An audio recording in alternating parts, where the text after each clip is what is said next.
Hello everybody, आप लोग को राजन बायोलॉजी क्लास में स्वागत है। आज हम लोग क्लास 11 के एक बहुत ही इम्पॉर्टेंट टॉपिक जिससे एग्जामिनेशन में बहुत सारे क्वेश्चन इससे आने की संभावना होती है और ये सब में क्वेश्चन बहुत बनते हैं। तो चूँकि डायजेस्टिव सिस्टम के बारे में हम लोग पढ़ने जा रहे हैं डिटेल में, तो इसका मैंने पार्ट वाइज वीडियो बनाया है। पहला पार्ट में हम लोग पहला पार्ट में वीडियो में हम लोग समझेंगे क्या कि सिर्फ माउथ, फायरिंग्स और ऑसोफैगस के बारे में डिस्कस करेंगे। तो चूँकि डाइजेस्टिव सिस्टम हम लोग का कंप्लीट होता है फॉलोइंग हेडिंग में।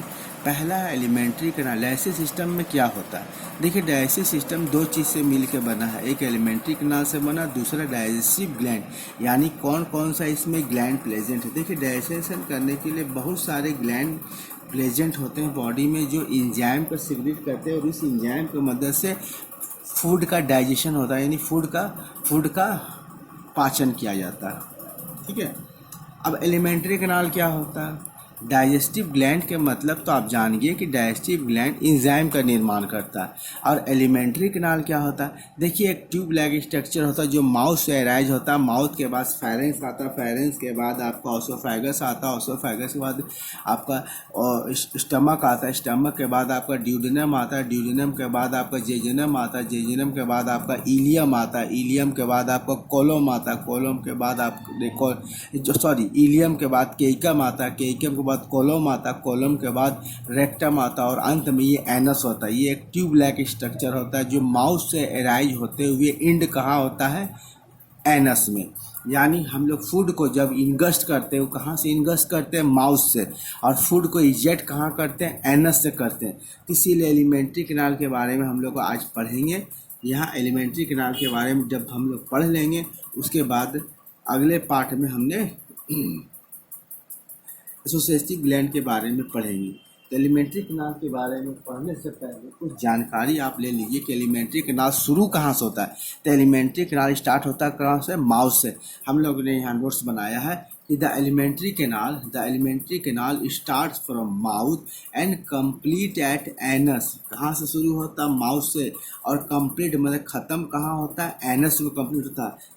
एनस में ही क्या होता है? इजेक्शन होता है। जो आपके पचले भोजन होते हैं उसे अनडाइजेस्टेड फूड हम लोग कहते हैं, वो कहाँ पर होता है? एनस में होता है।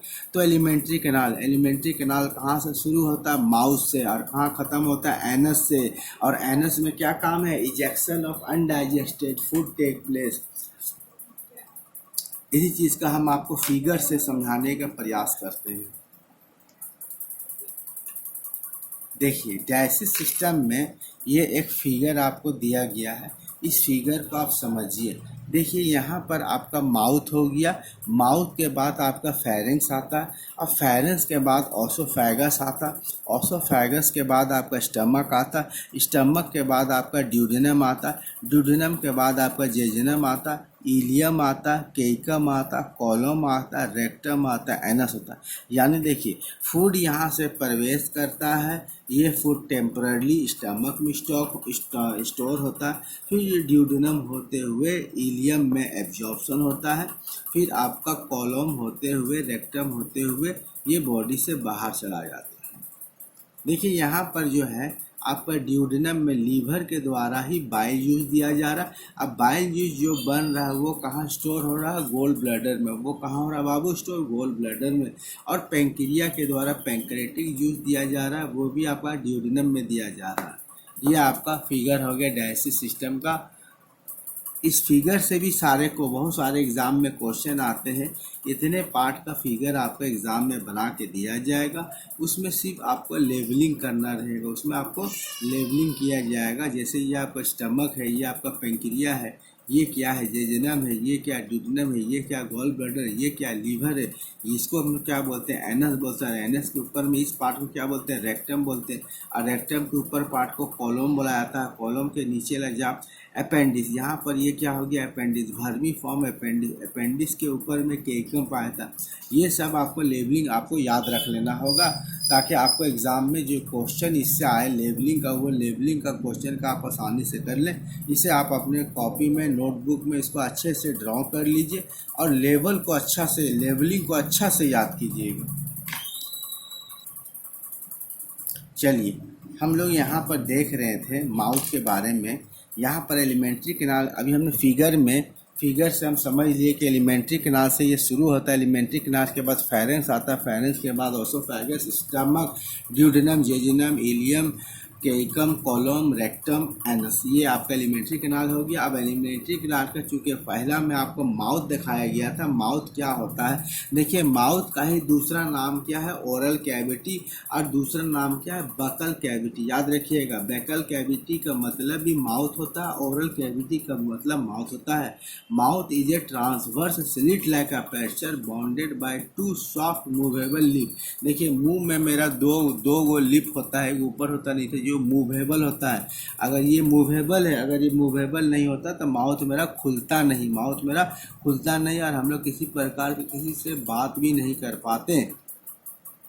तो माउथ क्या है, माउथ खाना खाने के लिए हम लोग मुंह को खोलते हैं और हम लोग अपने फूड को माउथ में डालते हैं। इसलिए माउथ तुम्हारा क्या है, माउथ आपका क्या है, एक transverse slit like aperture bonded by two movable, एक स्लिट लाइक अपर्चर है, एक चेम्बर है जो किसके द्वारा बॉन्डेड किया गया है, टू मूवेबल लीफ के द्वारा बॉन्डेड किया गया है। Inside mouth there is a tongue and teeth. Mouth के अंदर में क्या है, inside mouth there is tongue and teeth. Tongue helpful in tasting bird. Tongue क्या चीज़ मदद कर रहा है, देखिए माउथ के अंदर में दो चीज़ आपको पाया जाता है, एक आपका टंग पाया जाता है, दूसरा आपका टीथ पाया था। एक टंग पाया था, दूसरा आपका क्या पाया था, टीथ पाया था। देखिए टंग के बारे में ये बात जानना है कि टंग आपको भोजन को टेस्ट करने में मदद करता है, और टीथ जो है आपको फूड को क्रश करता है, फूड को क्या करता है, क्रश करने में मदद करता है। टंग हेल्पफुल इन टेस्टिंग, बट टंग आपको क्या मदद करता है, फूड को टेस्ट करने में मदद करता है कि whether it is sour means खट्टा, बिटर में तीता, और स्वीट माने मीठा। जो खाना आप खा रहे हैं क्या ये खट्टा, तीखा या मीठा है। In human being there is two set of teeth. अब हम लोग टीथ के बारे में जानेंगे। टंग के बारे में जितना जानना था सिर्फ शॉर्ट में ही जान लेंगे कि टंग आपका टेस्ट करने में मदद करता है। और ह्यूमन बीइंग में देखिए दो सेट ऑफ टीथ है ड्यूरिंग लाइफ। अब ह्यूमन बीइंग को अपने जीवन के कार्यकाल में दो बार टीथ आता है, दो बार दांत आता है। फर्स्ट सेट, पहला जोड़ा दांत जो होता है उसे टेम्पररी कहा जाता है, उसे क्या कहा जाता है, टेम्पररी।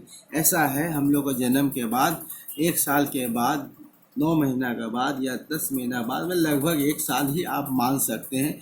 1 साल के बाद बच्चे में दांत आता है। वो दांत उसके साथ 6 साल, 7 साल, 10 साल, 11 साल होते होते ये सारा दांत रिप्लेस कर जाता है, यानी वो सब सारा दांत झड़ जाता है, वो टेम्पररी रहता है, इसलिए उसका नाम टेम्पररी टीथ रखा गया है या मिल्क टीथ रखा गया। अब इसका संख्या जानिए। देखिए मिल्क टीथ यानी टेम्पररी टीथ की संख्या 20 होती, कितना होता है, 20 होता है, 20 होता है, और हम लोग में एडल्ट में 32 होता है। तो यहाँ पर एक क्वेश्चन है आप लोग को पूछ सकता है कि डेंटल फार्मूला आपको बताना है। देखिए डेंटल फार्मूला और मिल्क टीथ यहाँ 2102/210। देखिए अगर जबड़े को 20 से काट दिया जाएगा, तो हम लोग देखेंगे कि एक तरफ 2 इंसीजर के बाद एक कैनाइन पाया जाएगा, फिर उसके बाद प्री मोलर पाया जाएगा, मोलर पाया जाएगा। तो मिल्क टीथ का डेंटल फार्मूला क्या है, 2102/2102। और सेकेंड सेट, पहला सेट आपका क्या था, मिल्क टीथ, और दूसरा सेट क्या होगा, परमानेंट टीथ। ये हमेशा के लिए दांत रहता है और इसके जाने के बाद फिर दोबारा दांत नहीं आता है। और इसकी संख्या क्या है, 32। यहाँ से पूछेगा कि मिल्क में बच्चे में टेम्परेरी टीथ का संख्या क्या है, उसका संख्या है 20, और उसका फार्मूला क्या है, 2102/2102। और सेकेंड दांत जो मिल्क टीथ के बाद आता है, उसका नाम क्या है, परमानेंट टीथ, और परमानेंट टीथ का नंबर क्या है, 32। तो डेंटल फार्मूला परमानेंट टीथ आपका क्या हो जाएगा, 2123/2123।